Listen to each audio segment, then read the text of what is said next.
Star Simbu sir to say a few words with us. எல்லாருக்கும் வணக்கம். ரொம்ப சந்தோஷமாக இருக்குது. இவ்வளோ பேர் ஒன்றா பார்க்குறதுக்கு தனித்தனியாக பார்த்துருக்கோம். எனக்கு தெரியுது அவங்க எல்லாருக்கும் பசிக்குதுன்னு சொல்லி நான் ரொம்ப நேரம் பேசி டைம் வேஸ்ட் பண்ணுறதா இல்லை. நாளைக்கு ரிலீஸ் படம். ஸோ ஆக்சுவலாக கான்ஃபிடெண்ட்டாக இருக்கும், சந்தோஷமாக இருக்கும். இந்த படம் எல்லாருக்கும் ஒரு மிகப்பெரிய வெற்றி அடையணும்னு இறைவனை வேண்டிக்கிறேன். ஏன்னா ரொம்ப உழைப்பு போட்டிருக்காங்க. கமல் சார் வந்து ஆக்ஷனாக இருக்கட்டும், பர்ஃபார்மன்ஸாக இருக்கட்டும், பின்னி படம் எடுத்திருக்காரு. எல்லாருமே அவங்களோட ஒர்க்கை ரொம்ப கஷ்டப்பட்டு பண்ணியிருக்காங்க. ஸோ எங்கள் டீம் சார்பாக நீங்கள் எல்லோரும் வந்து படம் பார்த்து என்ஜாய் பண்ணுவீங்கன்னு நம்புகிறோம். Thank you so much. Thank you. Thank you, sir. As soon as the event is done, please do have lunch and go. And up next, without any further delay, our Vinmali Nayagan Avarkal. Sir, please few words. அனைவருக்கும் வணக்கம். இந்த எங்கள் பயணத்தில் ஆரம்பம் முதல் எங்களை தாங்கி பிடித்து இந்த மேடை வரை கொண்டு சேர்த்ததில் பெரும் பங்கு உங்களுக்கும் உள்ளது. அது மறக்க முடியாத உண்மை. நீங்கள் எப்போ வேணால் இது எப்படி இருக்குன்னு தெரியலன்னு ஒரு அங்கலாய்ப்புடன் யாருமே பேசலைங்கிறது எங்களுக்கே ஆச்சரியமாக இருந்தது. வழக்கமாக அப்படி பார்ப்போம் வரட்டும் அப்படின்றது. அதுக்கு முன்னாடி நீங்களே அதை உங்கள் எதிர்பார்ப்பை உங்கள் கண்களின் மூலம் காட்டுகிறீர்கள் எங்களுக்கு. எனக்கு என்னுடைய யூனிட்டை பார்க்கும்போது முகதாட்சியம் கருதி நல்லா இல்லைங்கிறத நல்லா இல்லைன்னு சொல்ல மாட்டாங்க, நல்லா இருக்குங்கிறத ஒரு கை தியேட்டர் ரசிகர் மாதிரி கை தட்டி விசில் இல்லாமல் அடிக்க முடியும். அதனால இப்போ நல்லா இருக்கு சார் அப்படின்னு சொல்லிட்டு போயிடுவாங்க. கொஞ்சம் அழுத்தி தான் வாசிப்பாங்க. ஆனால் நான் அவங்க கண்ணை பார்த்துக்கிட்டே இருப்பேன். ஏன்னா அவங்க எல்லாருமே சீசன்டு பீப்புள். இதில் இங்கே வந்து கற்றுக்கலாம்னு வந்தோம் சார்ங்கிறவங்க யாருமே கிடையாது. கற்றுக்கிட்டு வந்தவங்க தான். டெக்னீஷியன்ஸாக இருக்கட்டும், நடிகர்களாக இருக்கட்டும், அவங்க கூட வேலை செய்யும்போது அவங்கள் முகத்தில் பார்க்குற சந்தோஷத்தை அது அப்படியே ஒரு பெரும் தொற்று, அது யூனிட்டுக்கே தொற்றிக்கிச்சு. அதை உங்களுக்கும் வழங்க வேண்டும் என்பதுதான் எங்கள் ஆசை. எங்களுக்கு வந்து வேற பெரிய பெருமைகள் இப்படி பண்ணியிருக்கோம் அப்படி பண்ணியிருக்கோம் பேசுறதை விட ஒரு க்ளோஸ்அப், அது சிம்பு சார் தான் இருக்கட்டும், இல்லை ஒரு சின்ன பையன் தான் இருக்கட்டும், அது எடுக்கிறதுக்கு ஒரு 50 பேர் வேலை செய்வாங்க. திரை பூரா ஒரு முகம் தான் இருக்கும். அது அப்படி அதுக்கே அப்படின்னா இதில் நீங்கள் பாருங்கள், காரை புரட்டி போட்டு தமிழ் சினிமாவையும் புரட்டி போடணுங்கிறது தான் எங்களுக்கு ரொம்ப நாள் ஆசை. அதை செய்ய முயற்சி பண்ணிகிட்டே இருக்கோம். எல்லா நேரமும் தூக்க முடியாது, யாராவது உதவிக்கு வேணும். புரட்டி போடுறதுன்னு பெரிய விஷயம்.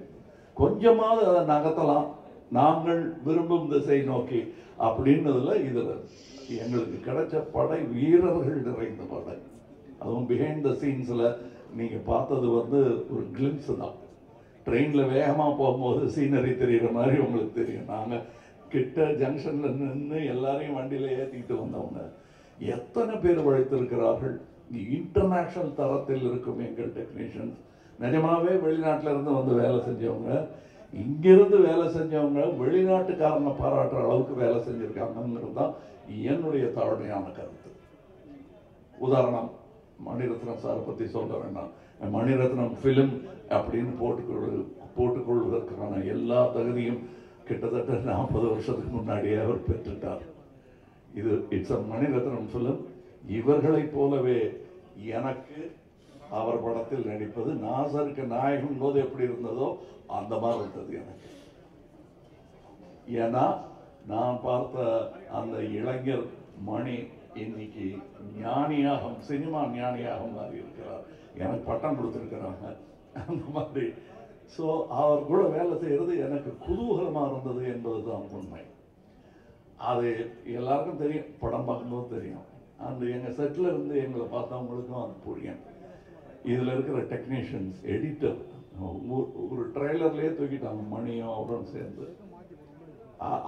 அது ஒரு சூப்பர் ஹிட் பண்ணிட்டாங்க. அதெல்லாம் நல்ல சிறந்த டெக்னீஷியன்கள், பதட்டம் இல்லாமல் எந்த பெரிய இடையூறுகளையும் தாண்டும் அந்த லாபகம் அவர்களுக்கு இருக்கிறது. அதே மாதிரி ரவி கே சந்திரன் இந்நேரம் அமெரிக்காவில் படம் எடுத்துட்டு இருக்க வேண்டியது, அது 20 வருஷம் முன்னாடியே எழுந்திருக்க வேண்டியது. மருதநாயகம் அதனுடைய சினிமாட்டோகிராஃபர் அவருடன் முழுவதுமாக ஒரு முழு படத்தை முடித்தேன் என்ற பெருமை. அது பாதியில் விட்டோங்கிற வருத்தம் எனக்கு ரொம்ப உண்டு. ஆனால் அதில் இந்த படத்தின் மூலம் அதில் இருந்ததை விட இன்னும் சிறந்த சினிமாட்டோகிராஃபராக அவர் திரண்டு வந்திருக்கிறார் என்பதற்காக அது தெரியும். படத்தில் பார்த்தா பேசுவாங்க.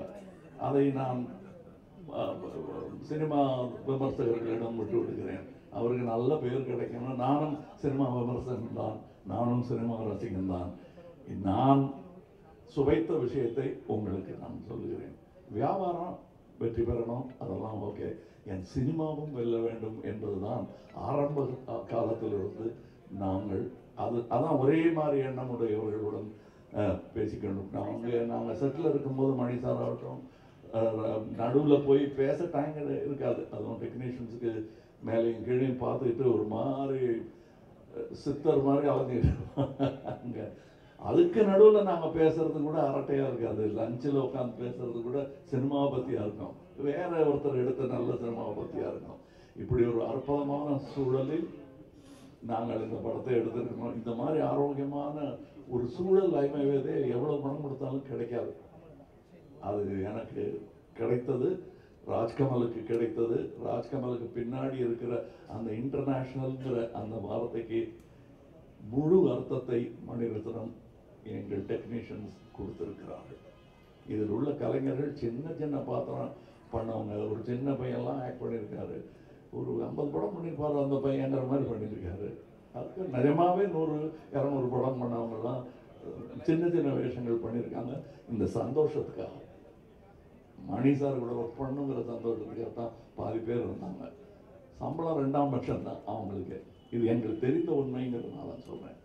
நாம் வையாபுரி மாதிரி ஆர்டிஸ்ட் எல்லாம் நான் கண்டெடுத்தவர். அவர் ஜூனியர் ஆர்டிஸ்டாக இருந்தபோது நாங்கள் கண்டெடுத்து இவர் அப்படின்னு பார்த்து கூப்பிட்டது அவர். இன்னைக்கு அவர் எங்கள் கூடயே பயணம் உட்காந்து சீட்டு கிடைச்சாச்சு உட்காந்துருக்கோம். அது ரொம்ப கஷ்டம். அந்த நிலையிலிருந்து வந்த அவருக்கு தான் தெரியும். இங்கே ஜோஜோ இல்லை, இப்போ இந்த முன் வரிசை இல்லாமல் இருக்கிற எல்லாருமே என் நண்பர்கள் தான். அவங்களுக்கு இந்த வாய்ப்பு கிடைச்சது எனக்கு பெருமையாக இருக்கு. நீங்கள் படம் பார்த்துட்டு இவங்களெல்லாம் பற்றி நான் பேசுகிறேன். ஏன்னா இப்போ பேசும்போது அவர்கள் பெயரை மட்டுமே குறிப்பிட வேண்டி வரும். அவர்கள் திறமையும் பற்றி பேசுவதற்கு இன்னொரு விழா நடக்கத்தான் போகிறது என்று எனக்கு தோன்றுகிறது. அந்த விழாவில் உங்களிடம் பேசுகிறேன். மற்றபடி எனக்கு உறுதுணையாக இருந்த தமிழ்நாட்டிற்கே நன்றி சொல்ல வேண்டும். நான் மேடையில் பேசும்போது உயிரே உறவே தமிழே என்று சொன்னதற்கான அர்த்தத்தையும் நான் முழுமையாக உணர்கிறேன். நன்றி, வணக்கம்.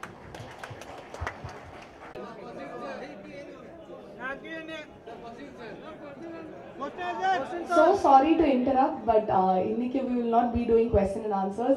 Hopefully after the film நாங்க வந்து டீமா உங்களை வந்து மீட் பண்றோம் and we'll take more questions from you all. Thank you. ஒரு நிமிஷம் தயவு செய்து புரிஞ்சுக்கங்க. இது வந்து உங்களுக்கு நன்றி சொல்வதும் எங்கள் குதூகலத்தை பகிர்ந்து கொள்வதற்காகவும் மட்டுமே ஏற்பாடு செய்யப்பட்டது. நம்ம எல்லாம் உட்கார்ந்து சாப்பிடுவோம். இன்னும் பேச வேண்டியது நிறையா இருக்கு. அது தங்களை சம்பந்தப்பட்டதில்லை. அது அப்புறம் பேசுவோம். கண்டிப்பாக அதற்கான நேரத்தை ஒதுக்கி தர வேண்டியது என் கடமை தமிழனாக. நன்றி, வணக்கம்.